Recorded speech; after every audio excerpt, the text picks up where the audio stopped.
इन दोस्तों, आप देख रहे हैं अपना चैनल फैब्रिक ज्ञान और मैं आपका अपना MS चौहान। बड़ों को सादर प्रणाम, बच्चों को प्यार और दोस्तों को नमस्कार। तो आज का विषय है, क्योंकि विषय हमारा गारमेंट क्लीनिंग का ही होता है और उससे रिलेटेड, उससे संबंधित जो चीज़ें हैं उसके विषय में हम प्रकाश डालने की कोशिश करते हैं कि जैसे एसिड क्यों यूज़ किया जाता है गारमेंट्स के ऊपर और एसिड होते कितने हैं। ये एसिड हमारे जो हम यूज़ करते हैं किसी ना किसी तरह गारमेंट्स क्लीनिंग के अंदर, तो ये 20 से 22 के आसपास होते हैं और जनरली हम थोड़े यूज़ करते हैं। लेकिन क्या है कि अगर आप डीपली जाएंगे तो इनके विषय में भी हमें पता लगेगा। ये दो तरह के होते हैं, कार्बनिक, अकार्बनिक, यानी मिनरल और ऑर्गेनिक। तो उसमें क्या है कि जो खनिज होते हैं उसमें जो हमारे आ जाते हैं, जिसमें गंधक का तेजाब यानी उसमें सल्फ्यूरिक एसिड, नमक का तेजाब हाइड्रोक्लोरिक एसिड यानी हाइड्रोक्लोरिक एसिड, फॉर्मिक एसिड है, नाइट्रिक एसिड है, बोरिक एसिड, सल्फ्यूरस एसिड है, हाइड्रोजन, इसमें hydrogen sulphide acid, hydrofluoric acid, hydrochloric acid, chlorous acid. तो ये इस टाइप के जो एसिड हैं, इसमें जो आ जाता है परमानेंट, ये भी एसिड ही है। लेकिन क्या है कि जब हम यूज़ करते हैं इनको, नाम एक जैसे हैं लेकिन इनके काम अलग अलग होते हैं। जैसे हमारा जो अमलराज है, इसमें अमलराज हम बोलते हैं हाइड्रोफ्लोरिक एसिड को, यानी HF को बोलते हैं। तो उसी तरह हमारे फिर आ जाते हैं इसके अंदर जो हमारे जो जैविक, यानी इसके अंदर ऑर्गेनिक है। ऑर्गेनिक जो एसिड होते हैं ये होते तो अम्लीय हैं, लेकिन ये इनका एक तरह का काम करने का ढंग थोड़ा अलग है और ये एक तरह का फ्रेंडली होते हैं, हम इसका यूज़ भी करते हैं। यानी ये किसी भी फल या फूल उनके रसों से ही बनाए जाते हैं। जैसे इसके अंदर आ जाता हमारा सबसे पहले है formic acid, acetic acid, citric acid, lactic acid, और इसके अंदर oxalic acid, uric acid, malic acid. ये इस टाइप के होते तो खट्टे हैं, लेकिन क्या है कि हर एक खट्टी चीज़ एसिड नहीं होती। जैसे फिटकरी है, फिटकरी को हम एसिड नहीं कह सकते, लेकिन ये एल्कली हरक है, यानी इसमें क्षार को हरने वाली है। यानी जो हम सोडा वगैरह करते हैं उसको ये न्यूट्रल करने वाली होती है। जैसे हम लिटमस पेपर यानी pH पेपर से देखते हैं किसी भी एसिड को, जब हम टच करते हैं, वो चाहे नींबू चाहो लेमन, जब भी हम उसको टच करते हैं लिटमस पेपर से, pH पेपर से, तो वो रेड हो जाता है। तो उसी तरह क्षार का मतलब इसमें आ जाता है हमारा जो एल्कली, सोडा बेस। एसिड का जो स्वाद है खट्टा होता है और क्षार एल्कली का जो स्वाद है कसैला और कड़वेपन पे होता है। जब हम इसको एल्कली में डालते हैं लिटमस पेपर को, तो वो नीले रंग का हो जाता है। ये इसकी पहचान होती है। तो उसको न्यूट्रल करने का यही है कि अगर हम मान लो किसी भी एसिड को यूज़ कर रहे हैं, जैसे इसमें फॉर्मिक एसिड या इसमें सल्फ्यूरिक एसिड वगैरह, हाइड्रोफ्लोरिक एसिड, हाइड्रोक्लोरिक एसिड, उसको न्यूट्रल करने के लिए एल्कली का यूज़ किया जाएगा। क्योंकि गारमेंट्स के अंदर जैसे हम मान लो ट्रेसिंग करते हैं, नील से ट्रेसिंग करते हैं किसी फैब्रिक कागज उसके कपड़े के ऊपर, तो उसको क्या आप वैसे तो नहीं मिटा सकते। उसको हमें बल्क क्वांटिटी में, अगर मान लो हमारे 50,000 1 लाख पीस होते, तो हम क्या करते हैं, मशीन का या बर्तन के हिसाब से उतना पानी लेते हैं। और आपने मान लो 100 लीटर पानी लिया है, तो 100 लीटर पानी के अंदर हम उसमें डालेंगे, जैसे मान लो एसिड डाल रहे हैं, इसमें मान लो हम सल्फ्यूरिक एसिड डाल रहे हैं, तो उसमें क्या है कि ज़्यादा से ज़्यादा 200 ग्राम डालेंगे। 200 ग्राम डालने में क्या कि हल्का सा चेक करके जवान पे चेक करके देखते हैं, हल्का सा खट्टापन आए, उसके बाद कपड़े को उसमें डिप कर देते हैं। केमिकल की क्वांटिटी कब बढ़ती है? जब हमें टाइम करना हो। लेकिन देखो ये सब कपड़ों के लिए और मनुष्य के लिए हानिकारक होते हैं, इसलिए क्या कि थोड़ा टाइम लेके इसको यूज़ करें। देखो एक तो केमिकल महंगा भी होता है, और दूसरा कि उसको जिस गारमेंट पे लगाएंगे उसमें भी वो क्षति कर सकता है, क्योंकि ज़्यादा मान लो कलर गारमेंट है हमारा और हमने ज़्यादा उसके अंदर एसिड डाल दिया तो कलर को भी कहीं ना कहीं डिस्टर्ब कर सकता है।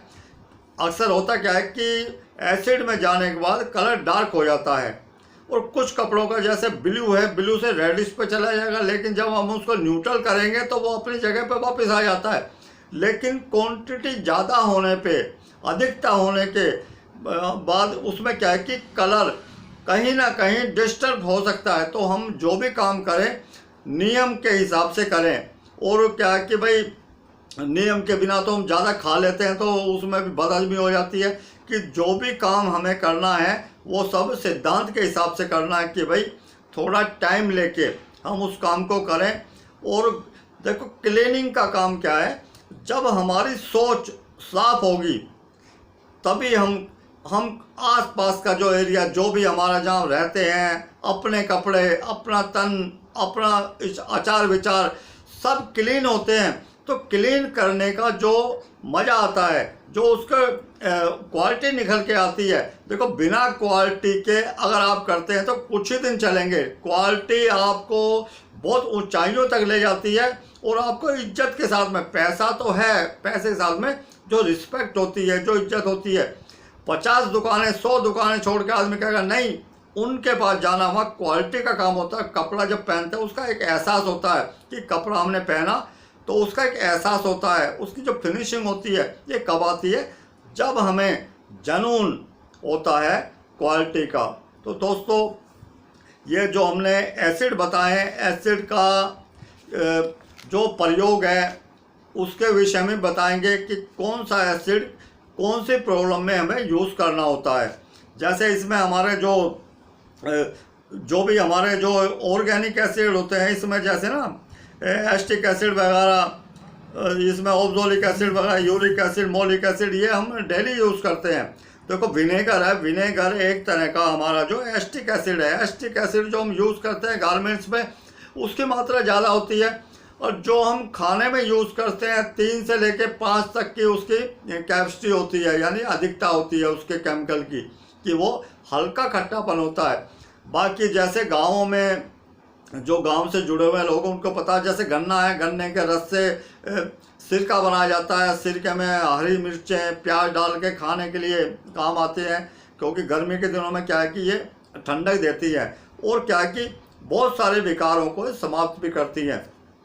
कि एक पहले इसको सड़ाया जाता, सड़ा के काई जमेगी, काई को हटाने के बाद में जो बहुत तीक्ष्ण गंध होती है इसके अंदर, लेकिन क्या है कि ये कहीं ना कहीं मनुष्य के शरीर के लिए बहुत ही ज़्यादा लाभदायक है। तो कहने का मतलब ये है कि दोस्तों, कि जब कपड़ा क्लीनिंग में आप आ ही गए हैं तो आपको उसके A to Z सब कुछ पता होना चाहिए। बाकी जितना भी मैंने अपनी लाइफ में, क्योंकि सन 71 से इस लाइन में जुड़ा हूँ मैं, और काफ़ी भाई कहते हैं कि आपका सर काम क्या है? भाई मेरा काम है गारमेंट एक्सपोर्ट, यानी इंडस्ट्री थी, उसके अंदर मैं कॉन्ट्रैक्टर था। और उसमें क्या होता है, जैसे हमने उसमें काम ले लिया फिनिशिंग का, फिनिशिंग में क्या है, वॉशिंग है, प्रेसिंग है, ये हो जाता है। अच्छा कुछ में सारा काम लेते हैं कट टू पैक, तो उसमें क्या हमारी कटिंग भी हमारी है, कटिंग करना, लेयर लगाना, सिलाई करवाना, उसमें चेकिंग, पैकिंग, फोल्डिंग, सारा कुछ। तो उसमें क्या है कि एक होता है फिनिशिंग का। और जब फिनिशिंग, इसमें एक मैटर हो आता है कि फिनिशिंग के जो केमिकल होते हैं वो अलग हैं, और इसमें जो वॉशिंग के केमिकल वो अलग है, वो भी 30-35 केमिकल हमारे उसमें हो गए फिनिशिंग के, और 20 के आसपास केमिकल हमारे वॉशिंग के होते हैं। तो उसके विषय में बताएंगे कि जब मान लो हमने वॉशिंग का काम लिया और हमने मास्टर के स्पॉटर रखे जाते हैं जो स्पॉटिंग करते हैं, मास्टर रखे जाते हैं जो केमिकल यूज़ करते हैं, बताते हैं। लेकिन क्या है कि एक सब जगह कहते हैं ना, गंद सब जगह होता है कि कहीं ना कहीं सैलरी आप 20,000, 25,000, 30,000, क्योंकि मेरे पास एक एक टाइम में 2-2, 2,500 वर्कर हैं, उसमें मास्टर भी हैं, उसमें चेकर भी हैं, पैकर भी हैं, हर एक तरह के। कि जैसे 4 कंपनियों में हमने काम लिया कि एक मान लो उसमें 40 टेबल हैं, तो 40 तो प्लेसमैन हो गए, उसके पीछे फिर कम से कम 5-7 हेल्पर हो गए, तो उसके बाद checker, initial checking, final checking, management checking, उसके बाद फोल्डर, पैकर, टैग लगाना।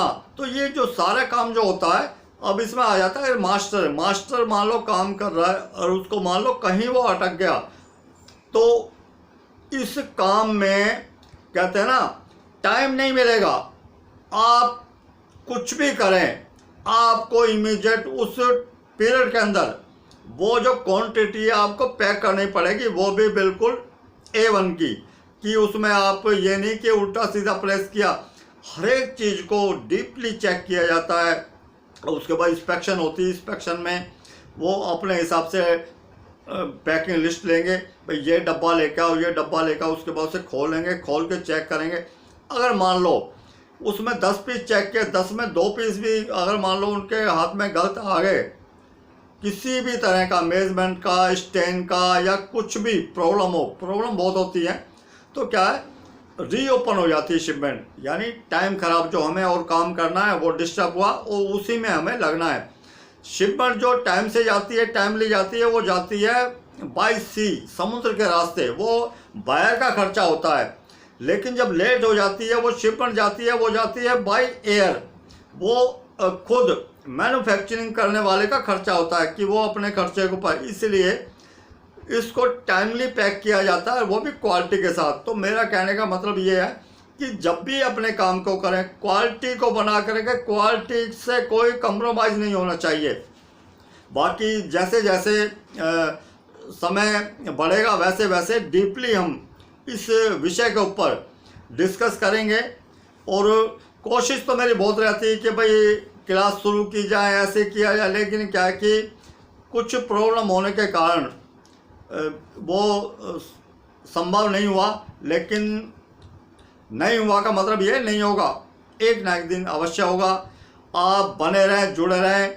बाकी दोस्तों कोई भी आपका क्वेश्चन है, आप क्योंकि व्हाट्सअप नंबर मैंने इसलिए नहीं दिया, थोड़ी अधिकता, काम की अधिकता होती है मेरे पास, और जब भी 24 घंटे के अंदर 1-आध घंटे मैं नॉर्मल रहता हूँ। जब नॉर्मल होता हूँ तो मेरा सबसे बड़ा काम होता है आप सबसे जुड़ना।